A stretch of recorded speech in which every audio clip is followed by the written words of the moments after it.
ሰላም ጤና ይስጥልን ተመልካቾቻችን ከአንከር ሚዲያ ዝግጅት ክፍል ያክብሮ ሰላምታችንና ቀርባለን። በወለጋ የሚንቀሳቀሰው የፋኖ ኃይል የአብይ አህመድ አንድ ከፍተኛ ወታደራዊ አዛዥን መግደሉን አስታውቋል። ወታደራዊ አዛዡ ብርጋዴር ጀነራል አስናቀው አይተነው ይባላል። እሳቸውን ጨምሮ የሬጂመንት ኃይሉ በሙሉ መደምሰሱን ነው ያገኘነው መረጃ የሚያመለክተው። ከፍተኛ ቁጥር ያለው ተሽከርካሪና ሌሎች መሳሪያዎችን በምርኮ መገኘታቸው ተገልጿል።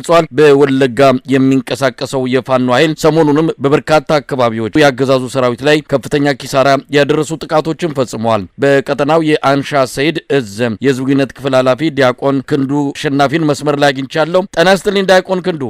እግዚአብሔር ይመስገን መሰለኝ። እንግዲህ ዛሬ የሰማነው ዜና በዛ በእናንተ በምትንቀሳቀሱበት ቀጠና በአገዛዙ ሰራዊት ላይ እርምጃ ወስዳችሁ አንድ ከፍተኛ ወታደራዊ አዛዥን ጨምሮ ሌሎችንም አመራሮች መደምሰሳችሁን የሚገልጽ መረጃ ነው የሰማነው። እስቲ ምንድነው የሆነው? በአጠቃላይ ውጊያው የት ነው? እንዴት ነበረ? በዝርዝር ብትገልጽልኝ። አመሰግናለሁ መሳይ።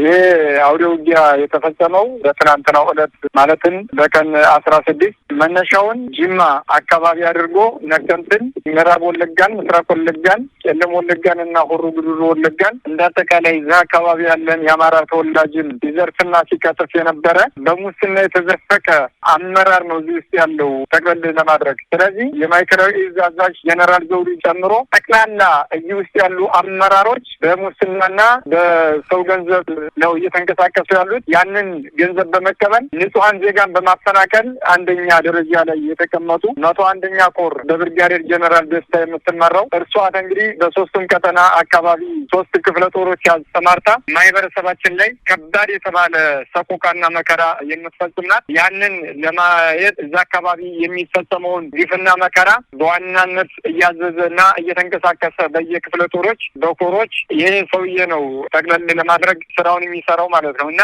የማዕከላዊ እዝ ምክትል አዛዥ ነው ብርጋዴር ጀነራል አስናቀው አይተነው ይባላል። እሱን ጨምሮ በርካታ የአገዛዙ ሰራዊት ናቸው የተደመሰሱት። መነሻውን ቅድም እንዳልኩ ጅማ አካባቢ ነው። ነቀምትን ተራምዶ ጊዳ አያና የሚባል ወረዳ ላይ ከዛም አልፎ ኪረሞ የምትባል ወረዳ ገብቶ አሮ አዲስ ዓለም አካባቢ ሰሞኑን በተደጋጋሚ ይበልጣል መኮንን አዲስ ዓለም ክፍለ ጦር አውደ ውጊያ ሲያደርግ እዛ አካባቢ ያለን ማህበረሰብና እዛ አካባቢ ያለን ቤት ንብረት አዛውንት የ82 ዓመት አዛውንትና የ92 ዓመት አዛውንት የገደለ የንጹሐንን ቤት ከ30 በላይ ያስቃጠለ እንደገና ደግሞ እዛ አካባቢ ያለውን ማህበረሰብ የዘረፈ ሀብት ንብረት ያወደመ ሰው ነው። ያንን ህግ ፈጽሞ ከጊዳ ወደ ነቀምት ጉዞ እያደረገ ባለበት ላይ ነው በደፈጣ አፋብን ሚዛሞ ቀጠና አይሻ ሰይድ እዝ አበጀ ጥበቡ ነበልባል ክፍለ ጦር ደፈጣ በመያዝ እቾ የሚባል ተራራ ላይ ስንጨምሮ በርካታ አንድ ኮሎኔል አለ ኮሎኔል ናትናኤል የሚባል ያንን ጨምሮ ሌሎች የሲቪል አመራሮችን የወረዳና የዝሆን የተጨመሩበት እዛ ላይ በደፈጣ ነው የተያዙት።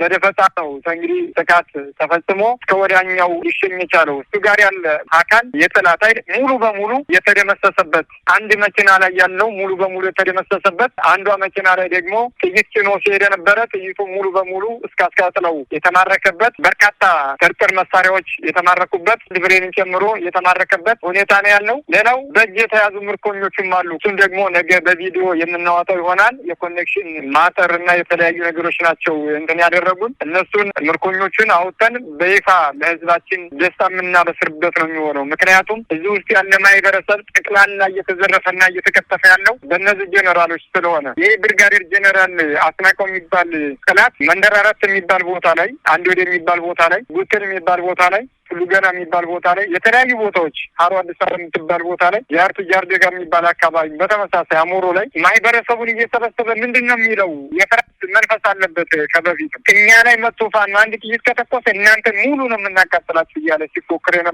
የነበረ ያ ሰው ግን ዛሬ በዚህ ልክ በነበልባሎቹ ነበረከት አይናየ በመሩት ኃይል ሙሉ በሙሉ ተደምስሶ በእኛ እጅ የገባበትና ለጥላት መርዶ ለወገን ደስታ ያበሰርንበት ወቅት ነው መሳይ። እንግዲህ ይሄ ብርጋዴር ጀነራል አስናቀ አይተነው የተባሉ የማዕከላዊ እዝ የህዳሴ ኮር ዋና አዛዥና ምክትል አዛዥነት ማዕረግ ያላቸው ናቸው። ዛሬ በአዲስ አበባ መንበረ ጸባዖት ቅድስት ሥላሴ ቤተክርስቲያን በከፍተኛ ወታደራዊ ጥበቃ ሙሉ የጦር ልብስ በለበሱ ከፍተኛ መኮንኖችም እንደዚሁ አጃቢነት የቀብር ስነ ስርዓት መካሄዱን ነው መሰረት ሚዲያ የዘገበው። እንግዲህ የደፈጣ ጥቃት ነው ያደረጋችሁት፣ ምርኮ ይዛችኋል። ወደ 8 የሚጠጉ ወታደራዊ ተሽከርካሪዎችንም በእጃችሁ አስገብታችኋልና ምናልባት አስክሬኑን በአገዛዙ እጅ ላይ ወደቀበትና አሁን የቀብር ስነ ስርዓት የተፈጸመው እነሱ እጅ ገብቶ ነው? በምን ምክንያት ነው ሌሎቹን ስትቆጣጠሩ ጀነራሉን ጨምሮ ዋና ወታደራዊ አዛዦች አስክሬን በአገዛዙ እጅ ገብቶ ነው እንግዲህ የቀብር ስነ ስርዓቱ የተፈጸመው?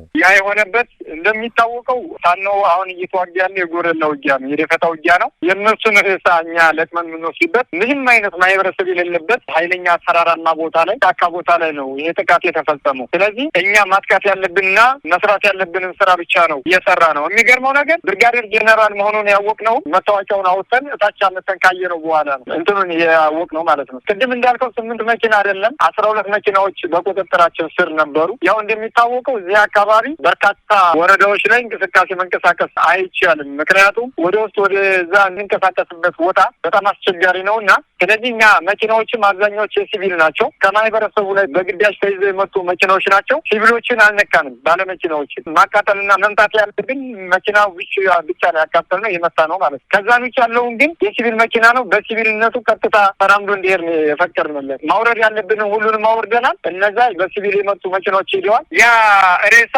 የእሱ ብቻ አይደለም። ቢያንስ አንድ ሬጂመንት ሙሉ ናት በመኪናዋ ላይ የመጣችው። ያቺ ሬጂመንት ሙሉ በሙሉ ቀርታለች ብያለሁ።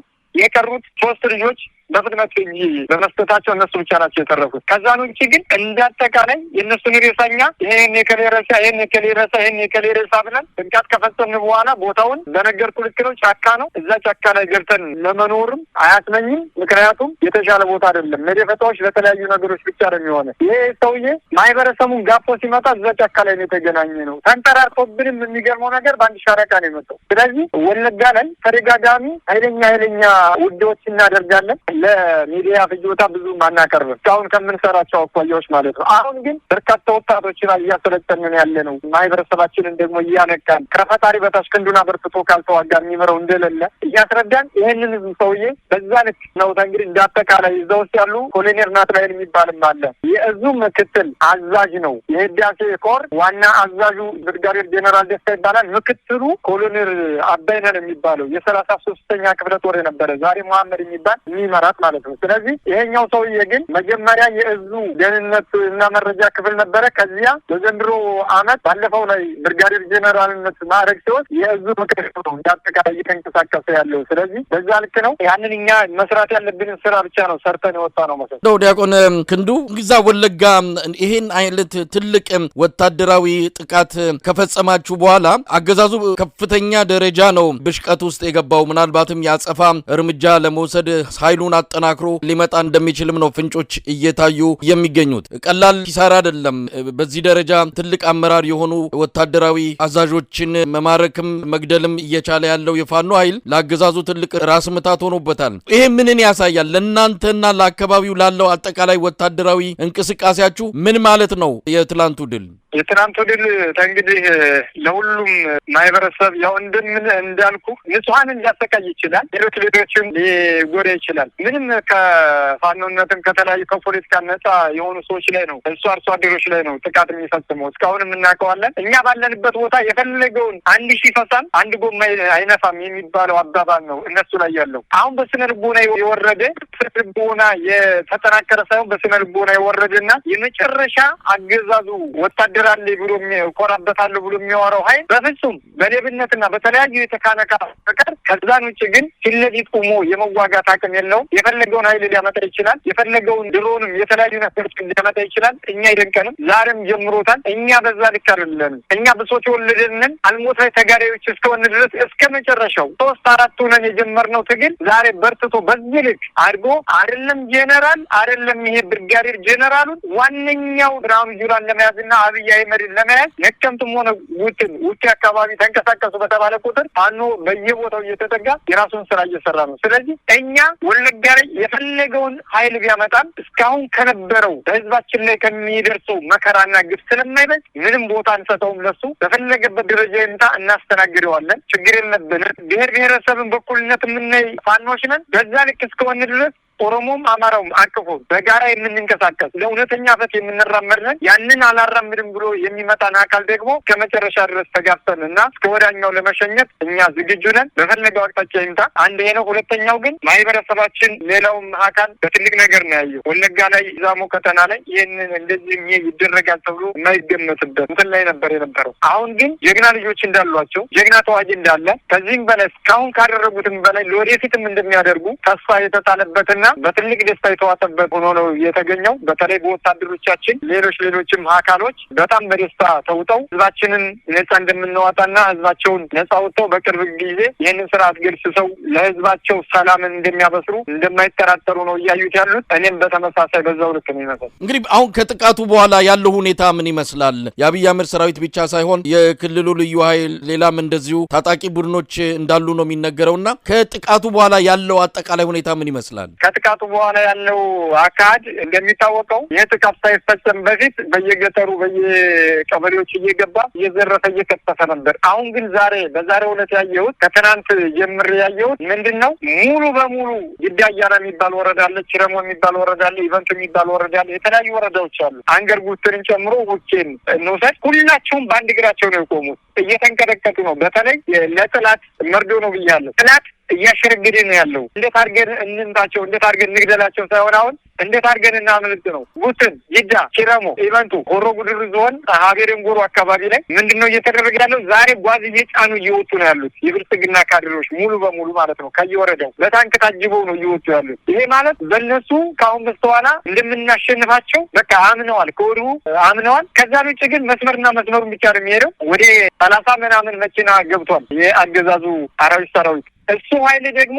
አንድም ወደ እንዲህም ሳይል ቀጥ ብሎ የሚሄድ ወዳለበት አቅጣጫ ብቻ ነው የሄደው። ያ ማለት ከወደ ጊዳ ወደ ነቀምት ነው እየወጣ ያለው ማለት ነው የጥላት ኃይል። ይሄ ማለት በእነሱም አሁን እንደማያሸንፉን እንደምንመታቸው እንደምንቀጠቅጣቸው ተረድተዋል። ያለው ለጊዜውም ቢሆን እስካሁኗ ሰዓት ህዝባችን ጥሩ አየር እየተነፈሰና ወታደሩም በሞራል እየዘፈነ ያለበት ሁኔታ ነው ያለው። እንዳጠቃላይ ግን የአብይ አራዊት ወይም ብልጽግና የሚባለው ይሄ ካድሬ ቦታ እየለቀቀ እየወጣ ያለበት ሁኔታ ነው ያለው።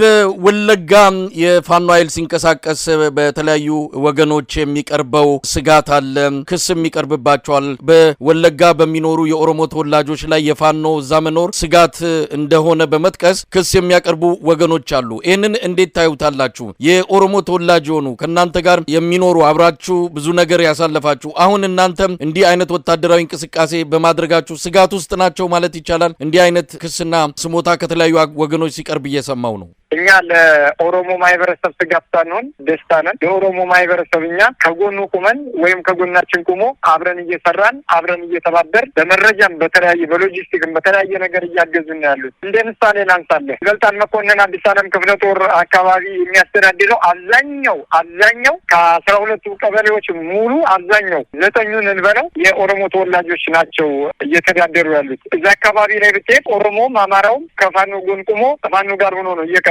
ያለው። ግዳ አያና ወረዳን ብትገባ አብዛኛው እኛ ከኦሮሞች ጋር የኦሮሞ ወታደር አለ እኮ የኦሮሞ ፋኖ አለ እኛ ጋር የኦሮሞ ፋኖ ሆኖ የኦሮሞን ማህበረሰብ የአማራን ማህበረሰብ ሌሎችንም በኩልነት እያየ ነጻ ለማውጣት የሚንቀሳቀስ ፋኖ አለ። ስለዚህ እኛ ለኦሮሞች ስጋት አይደለንም። በኦሮሞ የሚመጣን ማንኛውንም ጥላት አንታገስም። በአማራ የሚመጣንም ማንኛውንም ጥላት አንታገስም። የተለያዩ እንከኖች ሊኖሩ ይችላሉ፣ ውስጥ ለውስጥ ሌቦች፣ የተለያዩ ነገሮች። እነሱ ደግሞ የእኛ ሳይሆን በእነሱ ውስጥ ብልጽግና ያስተማራቸው በብልጽግና ካድሬ ብር እየተሰጣቸው እየተደጎማቸው መጥተው የሚዘርፉ የሚከፉ የኦሮምኛ ቋንቋ ተናጋሪም የአማራ ቋንቋ ተናጋሪም አሉ። እነሱን ያስወገድንበት ሁኔታ ነው ያለው። ማህበረሰባችን በፊት ከብት ይዘረፍ ነበረ፣ እነሱም እየታገቱ ብር ይከፍሉ ነበረ፣ የተለያየ ነገር ነበረ። በዘንድሮ ዕለት ግን ያንን ሙሉ በሙሉ ያስቆምንበት ሁኔታ ነው ያለው። ኦሮሞውም፣ አማራውም፣ ትግሬውም፣ ሌሎች ወላይታም፣ ጉራጌዎችም እዚህ አካባቢ የሚኖሩ 9 ብሔር ብሔረሰቦች አሉ። እነዚህ ብሔር ብሔረሰቦች በእኩልነት እንደሚንቀሳቀሱ፣ በእኩልነት እንዲሰሩ፣ በእኩልነት በጋራ እንዲኖሩ እኛ ከወዱ ጥሪ አቅርበናል። ካሁን በፊትም ነገም ከነገ ወዲያም በዛ ልክ ነን። የእኛ አካሄድ ከስርዓቱና ከስርዓቱ ጋር ብቻ ነው። እኛ የምናስወግደው ማንን ነው ከተባለ ይህንን ደመጠጭ የሆነ መንግስት ወይም ደመጠጭ የሆነ ስርዓት ህዝብን ብሔርን ከብሔር የሚያጣላ ቋንቋን በቋንቋ የሚያጣላ ሰይጣናዊ ስርዓትን እሱ ነው የምንጋፈጠው እንጂ ከዛን ውጭ ብሔር ተኮር ውጊያ እያደረግን አይደለም። የኦሮሞ ማህበረሰብ አለ እኛ ጋር አለ። ማሰማት ማስፈላጊ ከሆነ በቪዲዮ ማውጣት እንችላለን። በዛ ልክ ነው መሳይ ያለው እንጂ ሌላ የተለየ ነገር የለም። ቅድም እንደነገርኩ የተለያዩ አካላቶች ሊያወሩ ይችላሉ፣ የፈለጋቸውን ሊያስቀምጡ ይችላሉ፣ በሌላ ሊስሩት ይችላሉ። የእኛ ጠብ ስርዓቱና ስርዓቱ ብቻ ነው። ይህንን ስርዓት ገለስሳለሁ ካለ ከማንኛውም ነገሮች ሰርቶ ይህንን ስርዓት የሚያስወግድ ከሆነ ከሱ ጎን ቁመን ይህንን ስርዓት ለመገርሰስ ዝግጁ ነን። ስለዚህ እኛ ከብሔር ጋር ጠብ እንደሌለን ከወዲሁ ሊረዱም ይገባል። እስካሁንም ከቤለንም ማለት ፈልጋለሁ። መሰል ዲያቆን ክንዱ የአገዛዙ ከፍተኛ ወታደራዊ አዛዥ ናቸው የተገደሉት። ኮሎኔል ጭምር በዚህ ጥቃት ህይወታቸውን እንዳጡ ነው የተገለጸው። እስካሁን በአገዛዙ መገናኛ ብዙሃን ወይም በመከላከያ ሰራዊቱ ይፋዊ በሆነ መልኩ የተሰጠ መግለጫም የለም። የቀብር ስነ ስርዓቱ መፈጸሙን ይሄም ለሚዲያዎች ሳይገለጽ የቀብር ስነ ስርዓቱ እንደተፈጸመ ነው ማረጋገጥ የተቻለው። ቀላል ኪሳራ አይደለም፣ ከባድ አደጋ ነው ለአገዛዙ። በአንድ ከፍተኛ ወታደራዊ አዛዥ ደረጃ እንዲህ አይነት ኪሳራ ሲደርስ እንዲሁ በቀላሉ የሚታይ እንዳልሆነ መግለጽ የሚቻል ነው። ወታደራዊ ባለሙያዎች በዚህ ጉዳይ ላይ ብዙ ማለት እንደሚችሉ ገምታለሁ። በመጨረሻ የምታስተላልፉት መልእክት ካለ?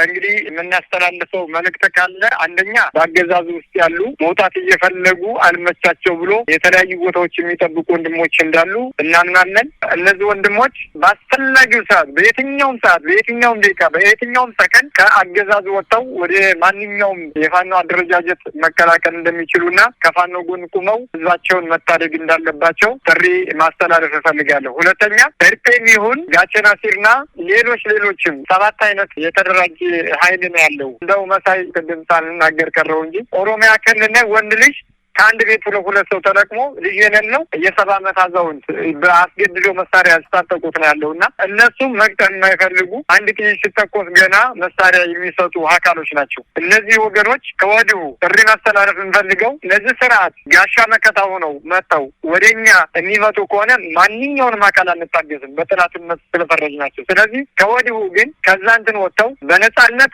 ወደ ፋኖ ትግል ተቀላቅለው መሄድም ከፈለጉ ወደ አስፈላጊ ቦታዎች እንደምንሸኛቸው እና አስፈላጊውን እንክብካቤ እንደምናደርግላቸው ከወዲሁ መገንዘብ አለባቸው። ወይንም ጥሪ ማስተላለፍ እፈልጋለሁ። ምርኮኞች አሉ። ምርኮኞች ኦሮሞ፣ አማራ፣ ደቡብ ናቸው። የሚገርመው ነገር የተለያዩ ብሔር ብሔረሰቦች ናቸው። እነሱም በእንክብካቤ ነው ያዝናቸው። ነገ በቪዲዮ እንገልጻለን ብያለሁ። ስለዚህ መከላከያ የሚሆን ሌላውም ማንኛውም ብሔር እኛ ቋንቋ አይገድበንም። ማንኛውም አካል ወደ እኛ ተቋም ገብቶ መስራት እንደሚችል ከወዲሁ ማስተላለፍ እፈልጋለሁ። ከዚህ በመቀጠል ግን እንዳጠቃላይ የቢዛሞ ቀጠና የአማራ ፋኖ እንዳጠቃላይ የአፋብን ቢዛሞ ቀጠና ብቻ ሳይሆን ፌዲሊዝም የተለያዩ ጠቅላላ የአማራ ፋኖ የሚባሉት ሁላችንም በአንድነት እንደቆምነው ዛሬ ይቾ ተራራ ላይ ብርጋዴር ጄኔራሉን ሸኝተናል። ነገ ግን ብርሃኑ ጁላን ይዘን ህዝባችንን ነጻ ማውጣት ስላለብን ከወዲሁ ሁሉም ስታንድ ባይ ላይ ሆኖ ይህንን ስርዓት በአስቸኳይ ገርሰን መጣል አለብን ማለት ፈልጋለሁ። ወደኛ የሚመጡ ከባባድ ነገሮች ሊኖሩ ይችላሉ። እነዛን ከባባድ ነገሮች በጥበብ እናልፋቸዋለን፣ በትግል እናልፋቸዋለን። ትግል እናያዝነው እኛ አልጋ ባልጋ ወይም የሆነ እንትን ላይ አይደለም እየሰራን ያለ ነው። ትግል እስከሆነ ድረስ ታጋይ ይሞታል፣ ትግል ይቀጥላል የሚለውን መርህ ይዘን ህዝባችንን ከስካሁኑ ሰቆቃና መከራ አላቀን ነገ ከነገ ወዲያ ለሚመጣው የጥላት ኃይል መክተን ህዝባችንን ነጻ እናውጣ ማለት ነው የምፈልገው። አመሰግናለሁ። መሰል የአማራ ፋኖ ብሔራዊ ንቅናቄ ቢዛሞ ቀጠና የአይሻ ሰይድ እዝ የህዝብ ግንኙነት ክፍል ኃላፊ ዲያቆን ክንዱ አሸናፊ በጣም ነው ማመሰግነው። በድጋሚ እግዜር ይስጥልኝ። መልካም ቀን። መልካም መሰል